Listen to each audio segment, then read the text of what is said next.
आई भैया हम भोजपुरिया गायक सोनू सरगम आप सबके पाँव छू के प्रणाम करतनी।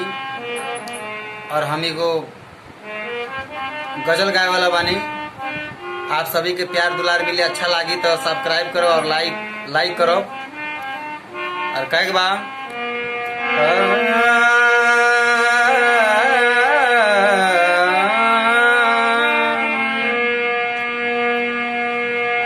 कोनो दिनमा शिकारी हो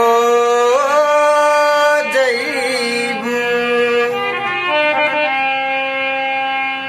कोनो दिनमा शिकारी हो जइबू,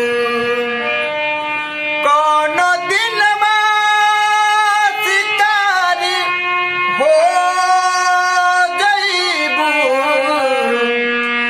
कोनो दिनमा शिकारी हो जइबू, हमसे मिलबू हमार हो